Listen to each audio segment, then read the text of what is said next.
बड़े आदमी को दुश्मनों से लड़ने का ऑर्डर मिला था, लेकिन उसका किसी को चोट पहुंचाने का मन नहीं था, तो उसने दुश्मन के लीडर से कहा कि तू हारने का नाटक कर ले। फिर जायंट ने पानी उछालना शुरू कर दिया और राजा उसकी बहादुरी देखकर हैरान रह गया। वो चाहता था कि दुश्मन वापस चले जाएं, लेकिन दुश्मन लीडर ने अपने लोगों को अटैक का हुक्म दे दिया। तोप के गोले उस पर गिरे, लेकिन उसकी चमड़ी इतनी मजबूत थी कि कुछ असर ही नहीं हुआ। जायंट ने सारे गोले आसानी से वापस उनकी तरफ फेंक दिए और उनकी सारी नावें तबाह कर दी। फिर उसने समुद्र में हाथ डालकर सबकी रस्सियां पकड़ी और दुश्मन की सारी नावें गहरे पानी में खींच ली। इससे वो लिलिपुट का हीरो बन गया। उसने शहर अपनी मर्जी से बनाना शुरू कर दिया। लोग उसकी मसाज करते थे और बाल कटवाने के लिए भी कई लोग लगते थे। पूरा देश उसे हीरो मानने लगा और उसकी फोटो हर जगह लगाई जाने लगी। लेकिन एक जनरल को इस बात से जलन होने लगी। अगले दिन वो दुश्मन देश चला गया और वहां के राजा को सपोर्ट करने का वादा कर लिया। जनरल ने एक बड़ी लोहे की गेंद बनाई जो उसे कहीं से मिली, एक ब्लूप्रिंट के बेस पर बनी थी।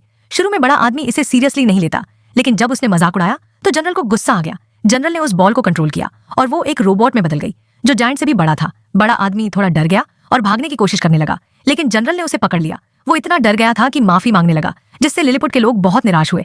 फिर दुश्मनों ने पूरे देश पर कब्जा कर लिया। बड़ा आदमी हार मान गया और उसे एक जहाज से बांधकर कोहरे में छोड़ दिया गया। जब वो उठा तो खुद को एक नए आइलैंड पर पाया। एक्सप्लोर करते वक्त एक बड़ी बोतल आई और जब उसकी आंख खुली तो देखा कि वो एक डॉल हाउस में है और स्कर्ट पहने हुए है। ये असल में जायंट आइलैंड था और उसे एक डॉल की तरह ट्रीट किया जा रहा था। उधर उसकी गर्लफ्रेंड भी उसे ढूंढते ढूंढते गलती से लिलिपुट पहुंच गई और जनरल ने उसे पकड़ लिया। प्रिंसेस का एक वफादार सिपाही ये सब देखकर अकेले ही नाव में बैठकर जायंट आइलैंड की तरफ निकल पड़ा। थोड़ी ही देर में सिपाही ने बड़े आदमी को ढूंढ निकाला और बताया कि उसकी गर्लफ्रेंड जनरल के कब्जे में है।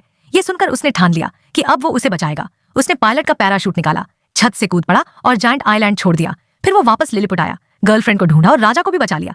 इस बार वो पीछे नहीं हटा और जनरल को सीधे सीधे चुनौती दे दी। जायंट रोबोट की तरफ दौड़ा, लेकिन जनरल ने उसमें पहले ही मॉडिफिकेशन कर रखे थे। वो एक जोरदार बिजली के झटके से गिर गया। ये देखकर सिपाही घोड़े पर चढ़कर कंट्रोल रूम में घुसा और पावर सिस्टम तोड़ दिया। फिर बड़े आदमी ने मौका देखकर रोबोट को किक मारी, हथौड़ा उठाया और उसके सिर पर दे मारा। आखिर में उसने रोबोट को पूरी तरह से तोड़ दिया और जीत गया। फिर वो और उसकी गर्लफ्रेंड लिलिपुट से नाव में निकल गए। सब्सक्राइब करके ही जाना।